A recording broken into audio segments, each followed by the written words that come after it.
नमस्कार, four sides TV में मैं आशुतोष आपका स्वागत करता हूं। इंडियन ओवरसीज कांग्रेस के अध्यक्ष सैम पित्रोदा ने एक ऐसा बयान दे दिया है जिससे बीजेपी ने इसे मुद्दा बना लिया है और जमकर पित्रोदा को घेर रही है।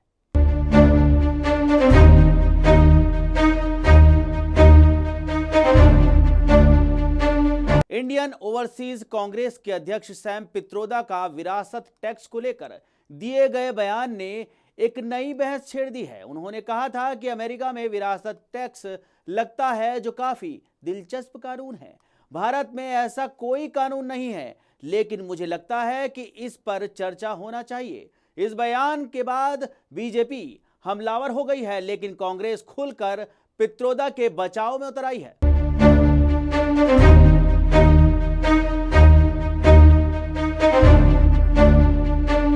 सैम पित्रोदा के बयान के बाद बीजेपी के हंगामे पर कांग्रेस के अध्यक्ष मल्लिकार्जुन खड़गे ने कहा कि हमारे देश में संविधान है, हमारी ऐसी कोई मंशा नहीं है, बीजेपी सिर्फ वोट के लिए ऐसा कर रही है। सैम पित्रोदा के विरासत टैक्स पर दिए बयान के बाद कांग्रेस नेता जयराम रमेश ने स्पष्टीकरण दिया है। जयराम रमेश ने कहा कि सैम पित्रोदा दुनिया भर में कई लोगों के मेंटर, दोस्त और गाइड रहे हैं, इनमें मैं भी शामिल हूं। कांग्रेस नेता सैम पित्रोदा के बयान से सियासी घमासान छिड़ गया है। गृह मंत्री अमित शाह ने कहा कि सैम पित्रोदा के बयानों से कांग्रेस पूरी तरह बेनकाब हो गई है। उन्होंने कहा कि अब इनके मैनिफेस्टो बनाने में सैम पित्रोदा की अहम भूमिका है। अमित शाह ने कहा, जब मोदी जी ने ये मुद्दा उठाया तो पूरी कांग्रेस, राहुल गांधी, प्रियंका गांधी बैकफुट पर आ गए। मैं मानता हूं कांग्रेस पार्टी अपने घोषणा पत्र से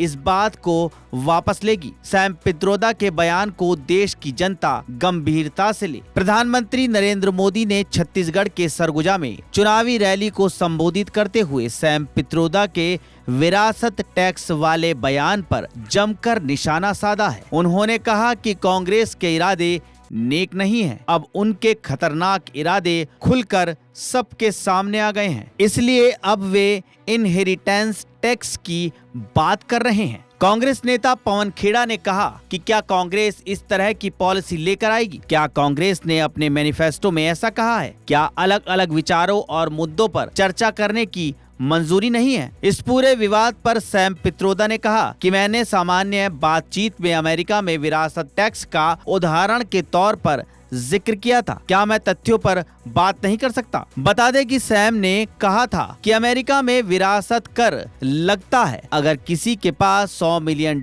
की संपत्ति है और जब वो मर जाता है तो वो केवल 45% अपने बच्चों को ट्रांसफर कर सकता है। उन्होंने आगे कहा 55% सरकार द्वारा हड़प लिया जाता है। ये एक दिलचस्प कानून है। ये कहता है कि आपने अपनी पीढ़ी में संपत्ति बनाई और अब आप जा रहे हैं। आपको अपनी संपत्ति जनता के लिए छोड़नी चाहिए, पूरी नहीं, आधी।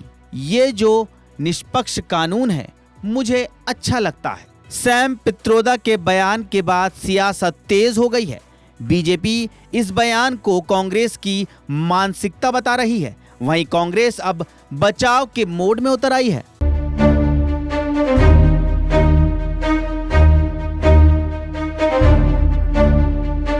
ताज़ा तरीन खबरों में बने रहने के लिए देखते रहिए फोर साइड्स टीवी।